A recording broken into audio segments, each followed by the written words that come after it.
Good day. This is the Elliott Wave weekly update for the Dow Jones 30, being recorded on Sunday, May the 4th at 9:50 a.m. Pacific Daylight Time. I'm here starting on my maximum monthly chart, showing you all the data. It goes back to 1902.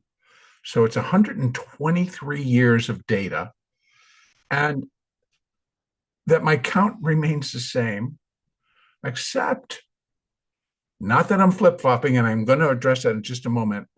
I'm reverting back to putting the primary third wave at the high, the primary third wave high, at the 2000 high at 11,750. I believe that's going to be it. Let me just make sure. Yes. And then the primary fourth wave at the low in 2009 at 6,469 or 6,470. And so the reason that I'm doing this again is because I had moved it up and I continued to follow it and I continued to look. And it just failed to match up again, and I was allowing it, and then I had my second thoughts about it. So not to feel like I'm flip-flopping, but pretty much it is kind of what I did, but not in the actual count. So coming off of the all-time highs where we are, I've always felt that it's a fourth wave, but I've been moving the degree. First I moved it higher, and now I'm moving it back lower. And the reason is that I did this is because of, number one, the look and feel, which when you study Elliott and you learn Elliott, and from his original writing, he talked about the look and the feel and how the analyst needs to make sure that the look and the feel of what we're counting and how we're doing it is actually more in tune with what the market is actually doing. So on that basis, when we started to drop after the tariffs picked up speed and the trade war picked up speed and broadened to the entire globe, it became very obvious that, number one, the volatility was jumping higher and that the moves were going much further in that look and feel than I would have anticipated for a fourth wave of either a minor or an intermediate degree. Now, so what we're really up against, what I'm looking at, is I've reversed that. And I'm going to bring this all the way down. So there's the 3 and the 4. Now, I'm just going to drop this immediately down to the 3-year weekly chart, where I have, there is intermediate wave 4. Now, prior, that had been marked as minor wave 4, and that we were in this, still within an intermediate fifth wave. Well, we are still within an intermediate fifth wave up, but I've dropped this level again now down a degree. So originally it was intermediate and I bumped it up 2 degrees. Now I'm bumping it back down, but I'm bumping it down 1 degree from that intermediate back to minor. So within this being that we're in an intermediate fifth wave up, it's still counting the same. We're in 3 and 4, and we're now going to rise up in that fifth wave. Now, could it again prove that we are actually in that other count, which had this as an A wave down and a B wave up, and we're going to come crushing down in a C wave? Well, yes, but the market is now being very cagey. I don't know what exactly is the word, but uncertain, kind of, what actually is happening. And I believe that really what's coming through now is not necessarily that we're reacting directly, because we do, but more indirectly, the market is reacting to how the options are trading day to day, week to week. And so as we come through this jump up that we've had, There's consistent days where we've had plus 500 in the Dow, or plus 400 in the S&P, or not in the S&P, in the NASDAQ, but plus 100 in the S&P. These are just unusual that we have a string of these in a very negative economic atmosphere of total uncertainty. So again, is it like, have we really turned more bullish? And it's like, well, I guess in the terms of, if you want to call it bullish and bearish, the answer would probably be yes. But it's not really on positive economic news.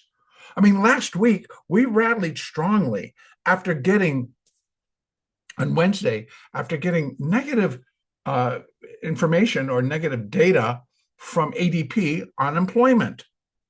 And then again, getting very negative data from GDP showing that the economy had contracted versus expanded. And that was the first time that the economy had contracted in 3 years. So we've been on a 3-year growth spurt, and now we're starting to contract again. But the market has decided that they're going to push that aside and go in favor of volatility and expirations. Now, I say that not to be critical of what the market is doing, but saying that the market is not putting aside the seriousness of a contracting economy and what it could tell us moving further out. So that keeps us in that atmosphere of, is it a B wave up? Because B waves are deceiving. B waves are like, just not really what they are. It's showing the strength to the upside, and then suddenly it ends and we turn and get crushed in the C wave down. I.e., let me take it back out. Let me go back out to that maximum here. This was an irregular B wave followed by a crushing C wave. And it was a fourth wave. So again, if we're repeating that up here, and for whatever reason, I would have to turn around and consider that, if we are coming down, so this is like an alternate to what is being presented, say, in the S&P and the others. Because in the S&P, in the futures market, so in the cash markets, I did show this downgraded type of account, which would allow for a fifth wave up. Now, they both are running side by side. So we can still consider this A, and this is a B, and we're still going to get a C wave down. Now, with that being the case, if I bumped this up again, I'd have to bump it up back to that primary. But as high as I can get it now, I could take it up to the intermediate degree. And that's still then going to be putting this fourth wave here, and we're going to be coming down to, we've exceeded it. And if it's only wave A. So in other words, to make it A, I have to really back it all back out again and put that primary third wave here. And that this is A, intermediate A, and we're in intermediate B, and it still can go to new all-time highs under a B wave. But I found it more realistic, or more in tune with actually what is going on in the big picture, to move it back to a minor third, minor fourth. We're rising in a minor fifth, which still would expect new all-time highs. But let's also consider that this fifth wave can fail. Now, if we get up close and it fails, it's still failing to create the new high above that third wave. Or we can go and create that new high above that third wave, which actually is 45,073. So if we get above 45,073, that's new all-time highs. And if the fifth wave is kind of getting up to its pinnacle, to it's where it's going to top, well, then we mark it as such. Or either case, both would suggest or allow for new all-time highs. The fifth wave just allows for it pure on an Elliott basis. The B wave allows for it if it goes to an irregular B.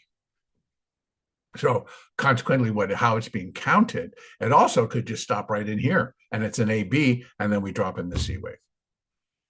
But in the same fashion, it can get up to here. It can get up to a little bit more, where wave 5 here at 100% is at 43,034.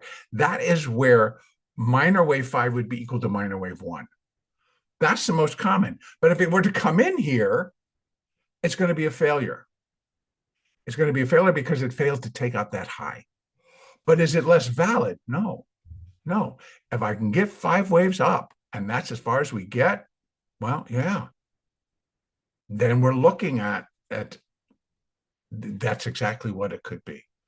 So we still can get a failure and a very strong, because again, if it fails here, it would be large, right? Because this is 43,034 and this is 45,000. So it's like a 2,000 point failure. And that would be huge. But the driving force behind it would, if it hit it and something were to happen, it's just going to come falling down. That's the other side of the coin in terms of how do we want to label a failure, because it fails because something serious has happened. Something serious to the market is happening, showing that this is way off base being trading at these levels. And so we would see this in total emergence into a sell. Now, we could walk our way up and still get that same news, or could flip it on a dime and turn this thing totally lower. So either way, I'm going to continue to leave it here for right now, which basically, folks, is the alternate. If I'm working off of the futures market, then I'm going to continue to leave it as I'm showing in the NASDAQ and the S&P. And here in the YM, I'd be showing the same type of account. So here in the cash market, minor 3, minor 4, we're working our way higher in a minor 5th wave. It's going to consist of 5 waves of minute degree, of which 1 and 2 are complete. And I believe we're very close to completing minute wave 3. We have where wave 3 would be 100% of wave 1 at 41,461. We get a little bit higher. Maybe let's say we get up to 41,500. That then puts wave 3 as being the longest wave versus wave 1. And even if wave 5 extends further, wave 3 is not going to be the shortest wave. So I would be looking for it to get a little bit more than that, but our next level up, if it breaks cleanly above it, and here, now we're looking inside, that we have several layers where we have minuet wave 5 would be 1.618 of minuet wave 1 at 42,091. That seems like a very clean way to complete this minute 3rd wave. We come down in a 4, we go back up in a 5. How it extends, we've yet to be seen, but we'll see how this all plays out. So again, everything continues to fall into place. I've just brought the degree down. And I've had this conversation before, that really what it really breaks down to is the actual labeling and the count. If I'm looking here, if this is supposed to be 5 waves up, that's what I'm going to continue to look for. I'm now looking for it on a minuet degree. On an alternate, this would be A, B. Minor A, minor B, we're in a minor C wave up. And really the expectations would be that it's going to get up to here, possibly even a little bit higher. So again, either way, I'm continuing to look for additional upside. I know this sounds confusing, but if you just walk it back with me and try to fit in everything that's happening to our market, and part of it, when I see this, the strength and the rally that we've had last week and the week before, kicked off by a pause in the tariffs, a pause in implementing the tariffs for 90 days. Well, that's seen its ups and downs. We've seen so many things. that what we're dealing with is trying to trade volatility, expirations, and gamma. And paying attention to the earnings reports, paying attention to the economic data, but not necessarily following through, right? We had a serious down day right there. I'm going to bring it down to the hourly week when we should be able to see it. Right there. That was GDP. And what happened? Well, we just decided to rally. GDP brought the market back to 39,747, and Friday's high was 41,393. It's amazing. For a contracting economy, it's amazing. And there's going to be all kinds of noise. But if I stick to the technical picture, that's what my inner self is telling me that's what you need to do. I need to keep a track on what the fundamentals are showing us, i.e. GDP, i.e. unemployment, i.e. all of these levels that we know we need to factor in. The continuation, I think part of it also that we're seeing a little bit of rebound in the dollar.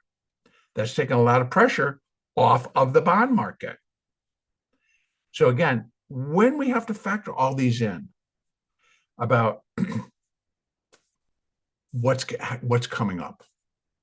Now, next Wednesday is Fed. We'll find out a Fed decision. And my heart's telling me I don't believe they're going to make any change. They're certainly, I don't think, going to cut in confronting what the country's not confronting. I don't think you cut interest rates when the country's having an economy that's contracting versus expanding.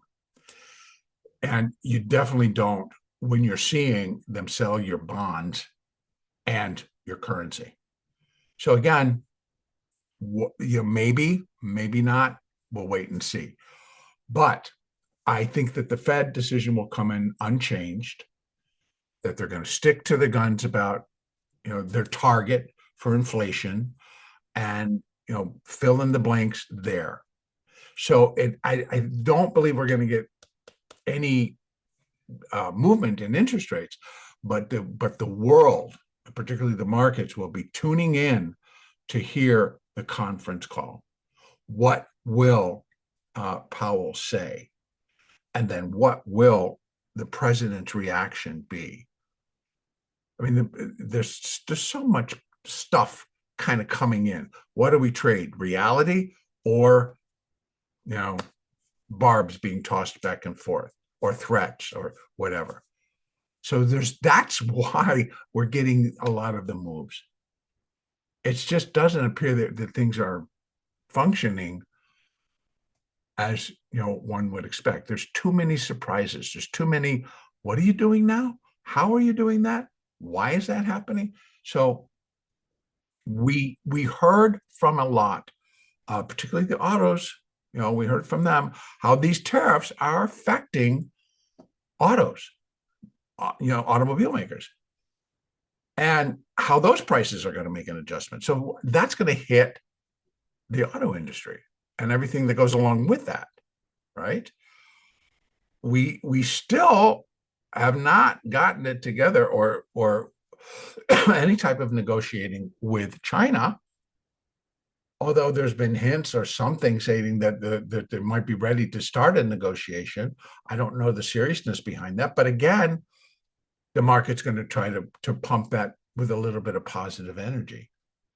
Oh, good. So maybe these tariffs aren't going to be as bad as we think. Oh, good. So maybe Apple should go up because, they're not going to have to pay all these tariffs, or we, the people that buy Apple products, aren't going to have to pay higher prices.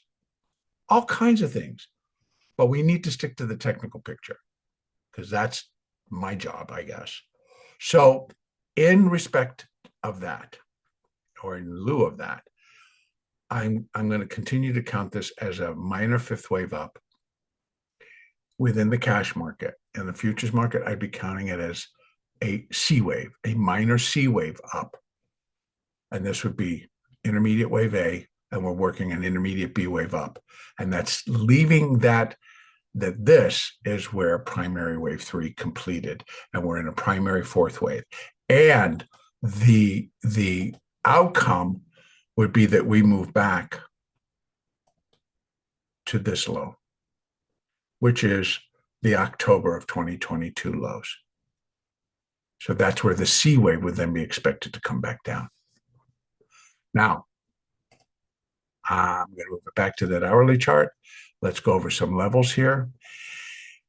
So we have within minute wave 3, 100% markers, 41,461. If we break it down in here, we're in minuet wave 5 to complete the third wave. We've surpassed there. Our next marker is actually 1.618 for the minuet wave 5, and that's at 42,091. I believe that because we're looking for the third wave to be a little bit longer than that first wave, that we're going to get above 41,461, maybe not all the way up to here. But once I can get this, and I can get what I might think is a third wave in, and then a pullback, then I can do 1 to 5 or 1 to 4 to produce the 5, and we'll see where this might come in. So I need a little bit more trading to kind of put another level up, which might fill in this blank here. All right, so pulling it out to the daily, what we got going on. Minor wave 5 would be equal to minor wave 1 at 43,034. That is actually the most common. So what does that tell us about this whole structure? That wave 5 would end in a failure. Even if it got up to here, still a failure. Even if it got up to here, it's still a failure. So because what we'd be looking for in wave 5 would be a break above that all-time high. Now, to do that, we do have a level where wave 5 would be 1.618 times the length of wave 1. And that comes in at 46,704. You may ask, how in God's name would the market get up there? I don't know. But that's the technical picture. If we get something that really produces a rally, well, yeah, we could get up there and complete minor 5. So these do exist. And does the market have the capability? Well, of course it does. Can it? Yeah, of course it can. But is that necessarily what I'm looking for? Under the current conditions, we'd have to see a lot of things happen or being put in place that would support it, that would support building a rally to new all-time highs. Now, part of that could fall to how the options are going to be trading, if we start breaking above volatility triggers and the market moves again from a risk-off atmosphere, which is where volatility stays high, to risk on, which does then say that they're going to sell volatility, take that cash and put it into the underlying volatility. So the 30 stocks in the Dow, the 500 stocks in the S&P, the 100 in the NASDAQ. And to be quite fair to this, it usually is going to take place within the Max 7. Those are the continuation of the hot stocks, the heavily traded stocks. So they come in and they start building positions there for upside. And so with risk on, the hedge, so dealers, the hedge for the dealers is they have to buy. So risk on trading, the hedge is buying. Risk off trading, the hedge is selling. So that's what produces those larger moves that we see going on. So if we can get above that volatility trigger, then we start moving towards that goal of risk on trading. Now, so I'm going to keep all of this open right now. I'm not actually going to do the YM. I'm going to keep it in the cash market because we see a lot more stranger things, I believe, in the futures market. But I will run it side by side along with the S&P and the NASDAQ, which are both. I've flipped both in their cash markets to show what I'm showing here. And I have left it in my other account where it was the primary third wave up at the top, and that we're still within a primary fourth wave, and that we're looking for the intermediate B wave of primary wave 4 to complete. All right, so that's really about it. And again, next week, we have, again, quite a bit. Let me just kind of go and kind of